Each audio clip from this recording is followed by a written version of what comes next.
I think we're also seeing a shift where a lot of people have checked the box to say, yes, I have DR, to a world where we're realizing if we don't have DR that works, my business is at stake, my job is at stake.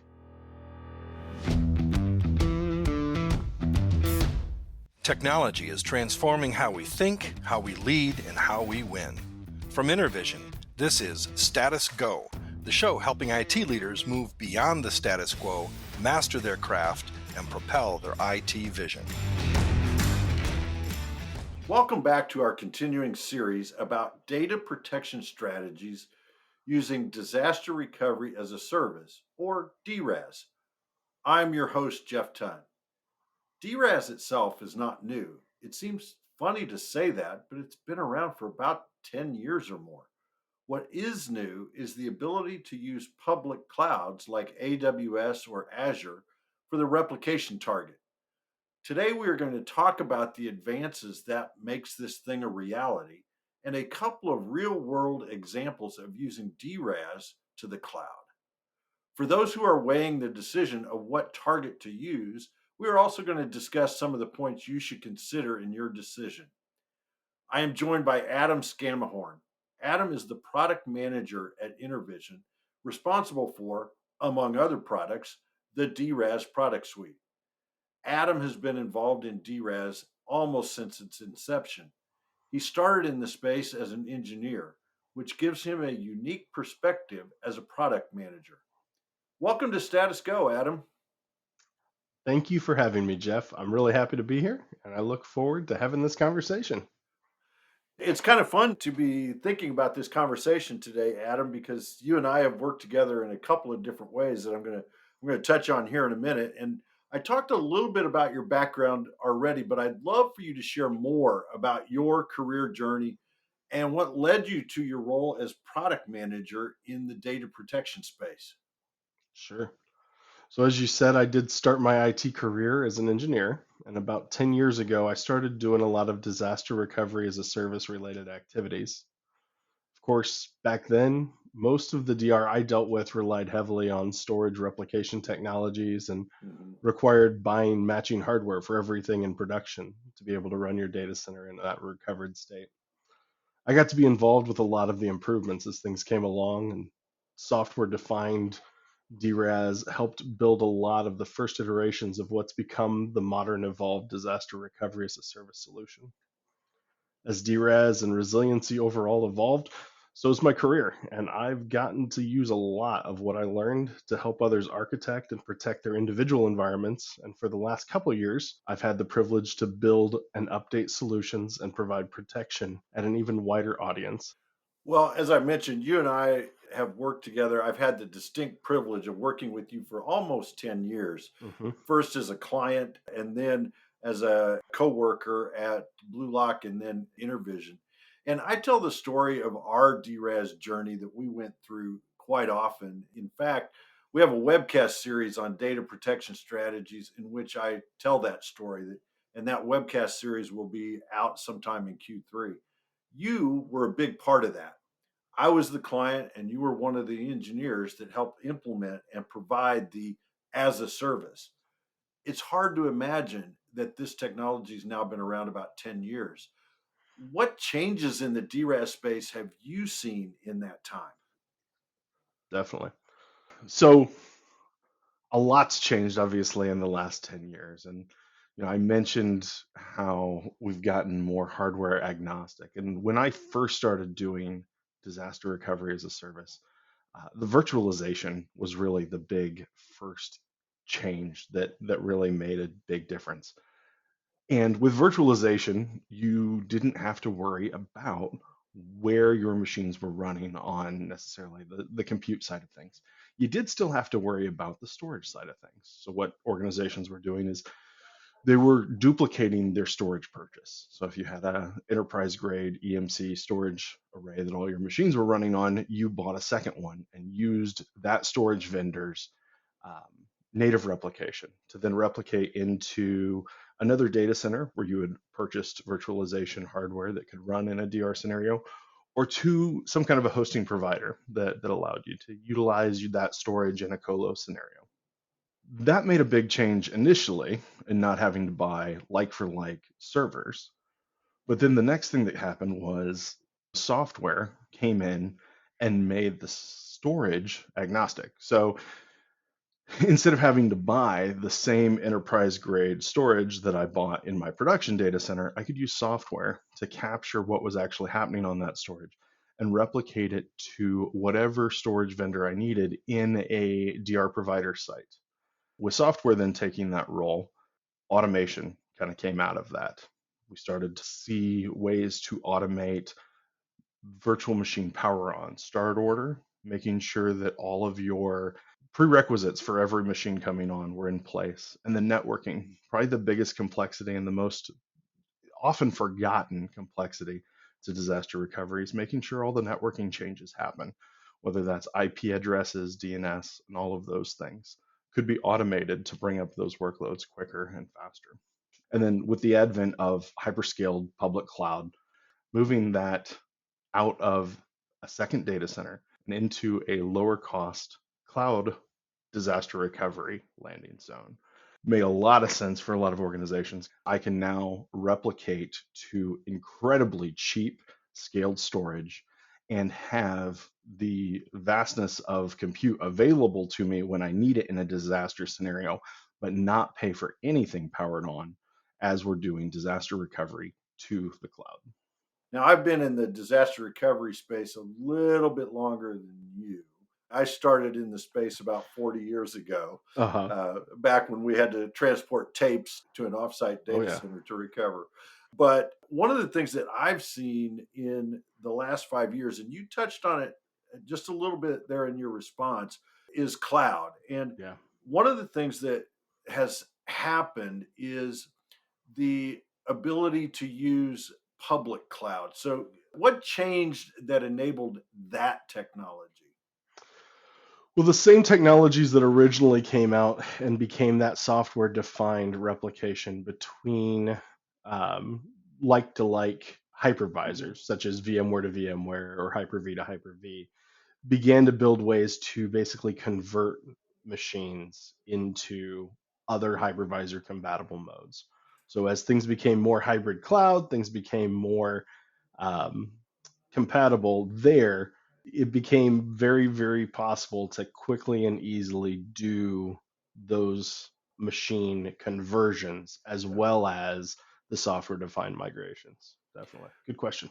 Yeah, I'd say one of the changes I've really seen in the last 5 years is the use of those mega clouds, the AWS and the Azure as a target.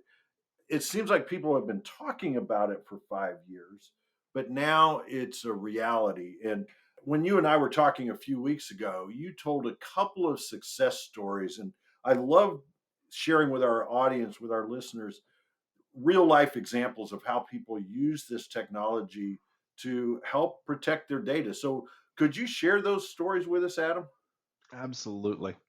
So leveraging the cloud is a good way to protect from any disaster. And I've seen it employed to protect from hurricanes, power outages, human error, and all kinds of things. In the last 5 years, 1 in 3 companies have experienced some kind of a disaster, and 30% of those now are ransomware. Ransomware attacks are growing at an alarming rate, and we keep hearing all kinds of stories about massive ransoms and supply chain interruptions. Hmm. But but I'm glad you asked that question because there's some more positive and just as exciting stories where clients have been able to come back and succeed where they haven't had to pay those ransoms. So the first client I want to tell you about was hit with a ransomware attack that took down a section of their business that included retail financial transactions.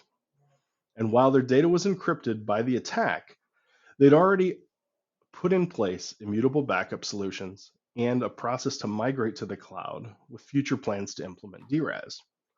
But as you know, Jeff, DR technology is often the best tool for cloud migration. So the Hmm. client was actually already utilizing DR software with a cloud environment to bring the machines up and perform their migration. Because of the time that the ransomware had triggered, the client would have lost almost 24 hours of online retail sales if they had performed restores from their backups. So instead of using their backups, They worked with their migration provider, utilized the DR software to complete their migration, choosing a point in time to recover from just before the ransomware encrypted the files. They were able to identify the attack type, clean it in an isolated, safe environment, and then bring it up in their new cloud environment online. In this manner, they lost none of the retail sales from the previous day, and the only downtime they experienced on their public facing site was just for late that evening when they were impacted by the attack. And instead of paying a ransom for the lost data, they completed a task that they had planned to do anyway, and they're now running their production in the cloud with a new DR site to keep them protected from similar risks in the future. What was that decision process like, Adam, as you talked with the client and they were in this migration process, but Yeah. obviously they weren't ready to go live yet. And so they had a decision to make, right? So what was that like? How did they come to that decision? Yeah, I think it was a pretty simple conversation. I got to hear about it directly from the people who had that phone call. And it was essentially, hey, we're restoring from our backups, but we're going to lose 24 hours of retail sales. Now, they didn't tell us how much money that was going to be, but at the end of the day, it was significant. Hmm. And so they started looking at what other options were. And while they didn't have a fully baked disaster recovery plan, they did have their data replicated. And Yeah. so the team that handled the migration is the same team that would have handled most of the disaster recovery as a service options. They simply said, hey, here's something else we can do. And they did it, and it Wow. worked. Wow. It shows you that the cloud migrations, they're never easy, right? Right. I don't want to have our audience think that a cloud migration is easy, but they were far enough along They were. in You're that journey absolutely that they were right. able to kind of flip that switch, right? Yeah. One of the things that goes into all disaster recovery and all migrations is figuring out all the connections, figuring out all the networking, figuring out how the users are going to connect to the environment. This definitely would not have worked if they were not that far along in the migration plan to have those things already Yeah. foundational. So, Yeah. yeah.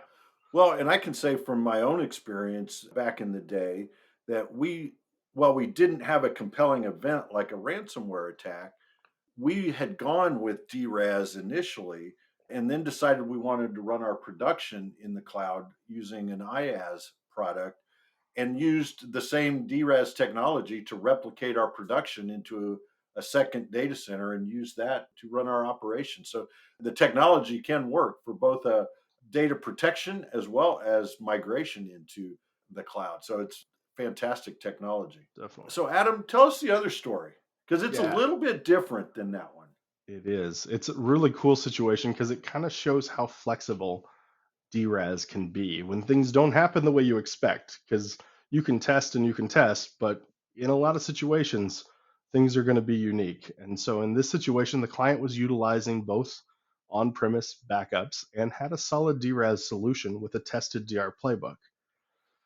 When the ransomware hit, it took out most of the client's VMware environment, but the client didn't see it as that big a deal. They were able to actually utilize their backups, bring up most of the environment back up in their own data center. And once they were able to identify the attack, they were even able to put a process together to quickly clean the machines on their side as they restored from backups. But there was one problem. The client didn't have enough available storage in their production environment to restore the entire environment because they had to keep the original isolated machines for forensic research in their Mhm. data center. So this is where disaster recovery as a service came to the rescue. The client's DRaaS service was able to spin up 40 terabytes of their file servers in about 15 minutes. And then they connected them back to the client's production data center so they could run in a hybrid cloud mode. The client ran in that hybrid mode for actually 2 weeks while they ran forensics on the attacked machines that were isolated back in their production environment. After those 2 weeks were up, they were able to clean off all that old data from the machines that were infected and then migrate the file servers back. So their cyber insurance actually paid for that cloud usage at a fraction of the cost of what a ransom would have cost them. And trust me, their insurance was much happier to pay a cloud provider Yeah. than they would have been to pay a criminal. Absolutely, absolutely. So this may be a question. I'm going to throw you a little curveball here, Adam, because it occurred to me while you were telling that story. Uh huh. And if this is outside your knowledge or outside your expertise, don't hesitate to mention that. But you mentioned that they had to segregate or quarantine off their production environment for forensics. I think sometimes that runs counter to the IT professional who wants to get their systems up and running as quickly Mm. as possible, right?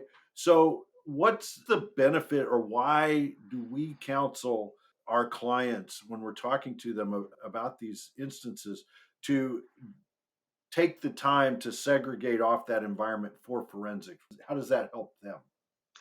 Well, in a lot of situations, their cyber insurance is going to require it. Ah, So right off the bat, if they've got cyber insurance, which if you've got data that you're protecting with DRaaS, you should probably have cyber insurance of some kind. hmm hmm It's going to have requirements to be able to want to know how they got infected, what the attack vectors were, and all the details about what actually happened, right?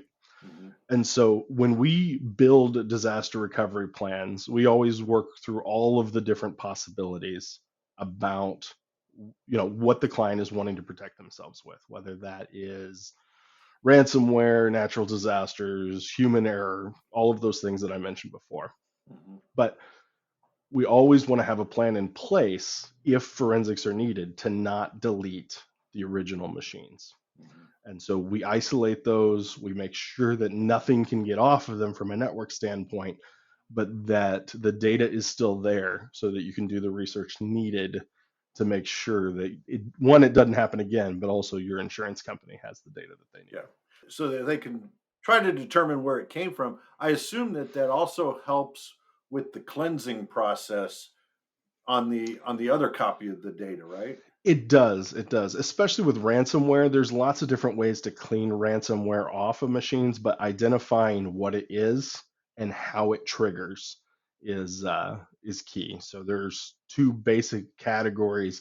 Ransomware can either be a time bomb where it's just sitting and waiting to go off, or it can have a trigger. It can be waiting on some specific event to happen, and when that happens, that triggers it.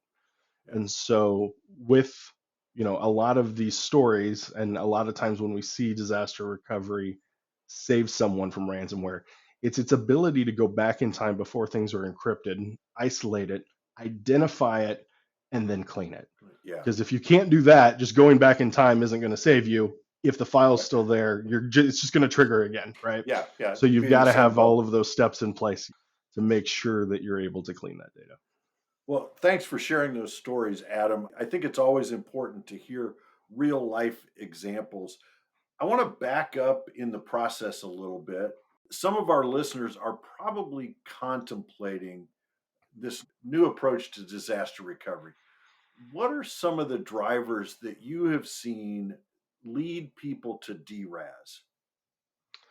Yeah, it's a good question. There are dozens of different drivers, but I think most of them, especially disaster recovery as a service to the cloud, can kind of be categorized in three big categories. And the first of that's total cost of ownership, and the total cost of ownership reduction. So either you're setting DR up for the first time or you're doing a DR refresh, the cost of ownership when using the DRaaS model and the cloud model provides significant savings over doing DR the traditional way.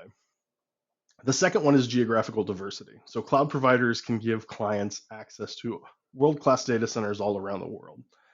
And as companies expand globally, they need someplace close enough to where they're at with low enough latency to effectively use their available bandwidth, but far enough away to provide an air gap of protection against Mhm. potential disasters, whether that be any of those things that I've mentioned. And then the last big category is kind of the cloud first strategy. So we hear from clients all the time who want to get out of the data center business altogether, but they're worried about things like skill gap, adoption rate, migration costs. Resiliency products like disaster recovery as a service tested in the cloud is the best way to start this initiative.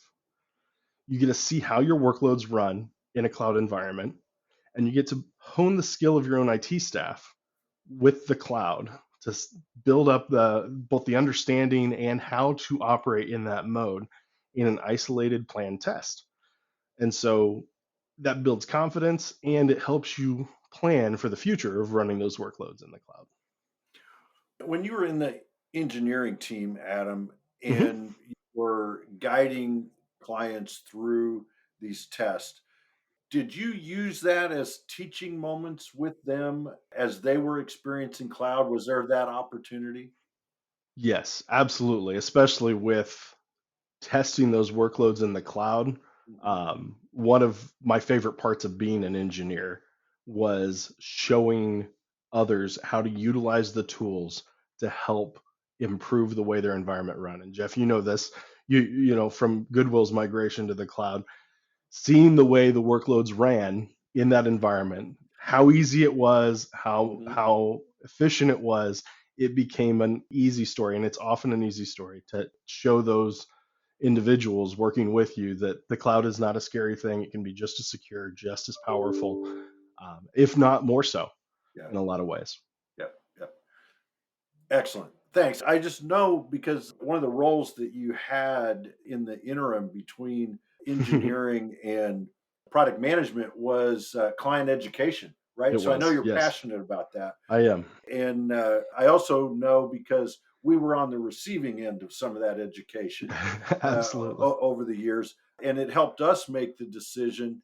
You mentioned our experience. We found that our workloads actually ran better in a Mhm. recovered state than they did in our data center that was down the hall Right. because of the equipment that it was running on and all the various things that go along with that. So we appreciated your guidance. And I think that's an important highlight for our listeners is that people go through these drivers and it's real easy to talk about total cost of ownership, geographic diversity, cloud first strategy, but it's quite another to have lived that, and you've lived each one of those things. And I think that's an awesome testament to your career that you've been through a lot of that on both sides of the table.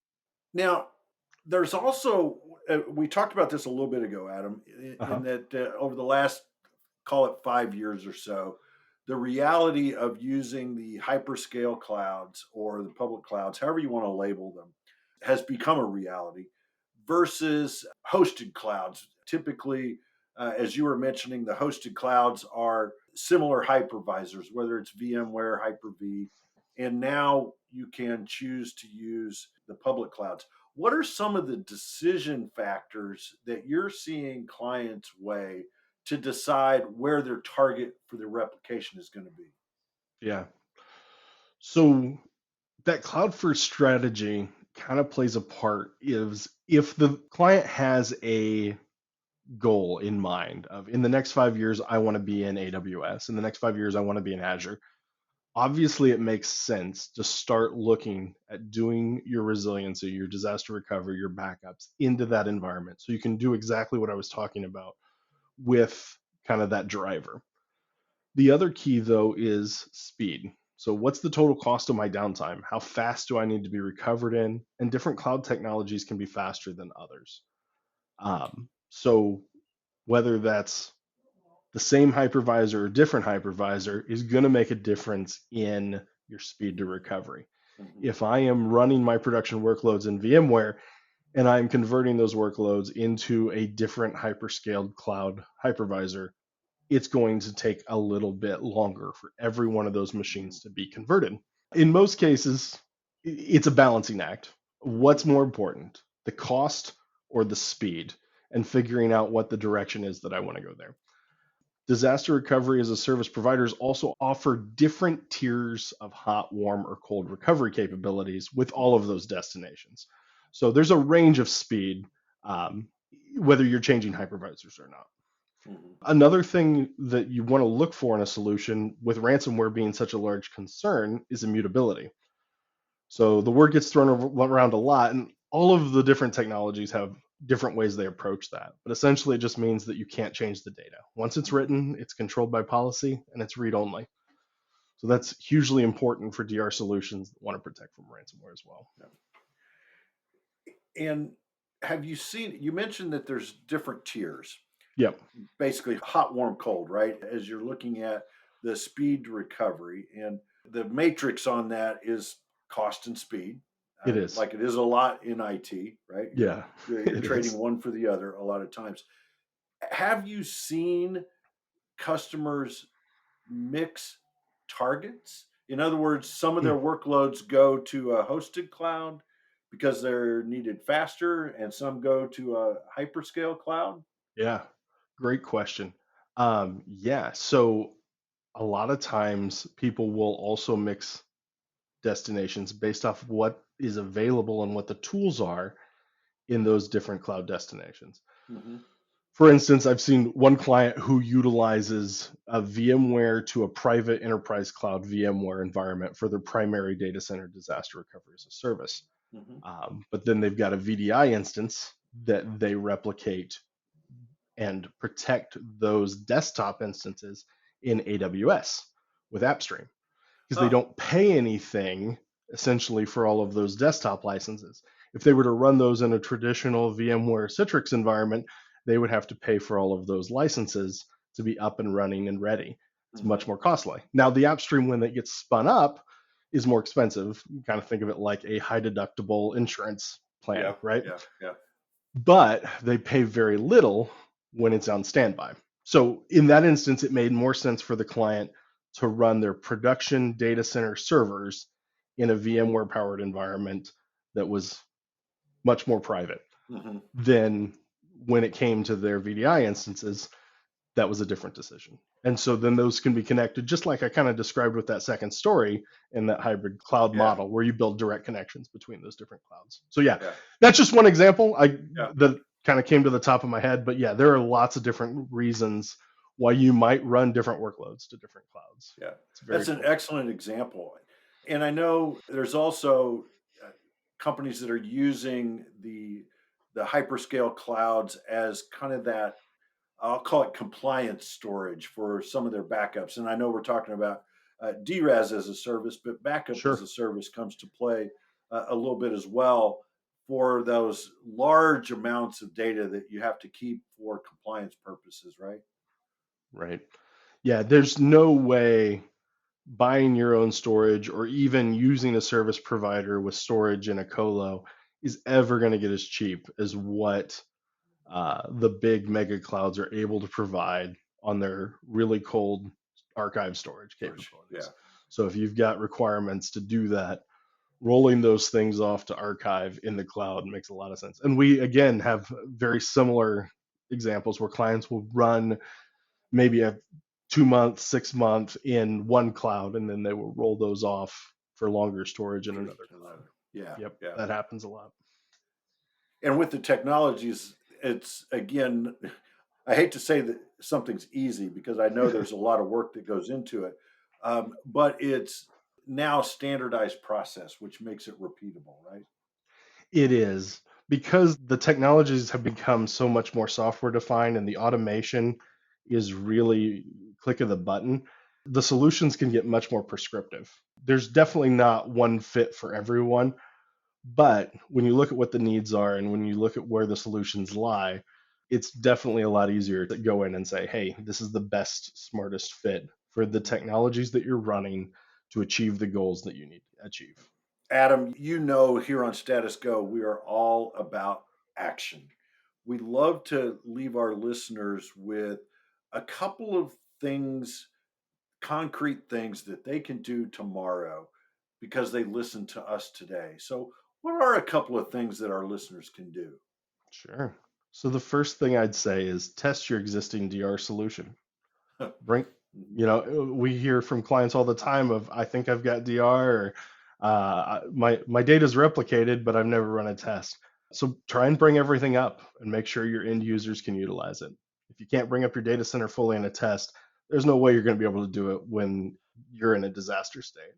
Yeah. And while you look at your plan, make sure that you have plans for different types of disasters, whether that's natural disasters, human error, ransomware, myriad of other things. You want to be ready for how you're going to react differently in those different situations. Yeah. And then the second thing I'd say is do some research on cloud alternatives to how you do DR today. Do you have a solution that fits your cloud initiative, as well as do you have a solution that fits your business requirements to recover? I love those, and I'm sure that we've got maybe a couple of listeners that are kind of cringing when you say test, Yeah. because a lot of times we're saying, "Oh yeah, we can recover," all the while our fingers are crossed behind our back hoping we can recover. So I think that is great. Test, review your plan, and research cloud options, because the technology and the pricing today makes this a real advantage over more traditional disaster recovery. It does. And I think we're also seeing a shift where a lot of people have checked the box to say, Mhm. yes, I have DR, to a world where we're realizing if we don't have DR that works, um, my business is at stake, my job is Yeah, at stake. yeah. And so we've got to have DR that works. Well, and your stat that you talked about earlier, that 3/5 of organizations have experienced some kind of disaster. I bet if you polled a lot of IT professionals, they wouldn't think that it was that high. Yeah, I And agree. that's just stunning. So yes, as the adage goes, it's not if, it's when. It Right? is. Yeah, Right. yeah. Adam, I can't thank you enough for carving some time out of your day to talk with us. I've enjoyed working with you over the last 10 years, and I've enjoyed talking with you today. So thank you very much. Absolutely. Thank you so much for having me. I enjoyed myself. To our listeners, if you have a question or want to learn more, visit intervision.com. The show notes will provide links and contact information. This is Jeff Tunn for Adam Scamihorn. Thank you very much for listening. You've been listening to the Status Go podcast. You can subscribe on iTunes or get more information at intervision.com. If you'd like to contribute to the conversation, find InterVision on Facebook, LinkedIn, or Twitter. Thank you for listening. Until next time.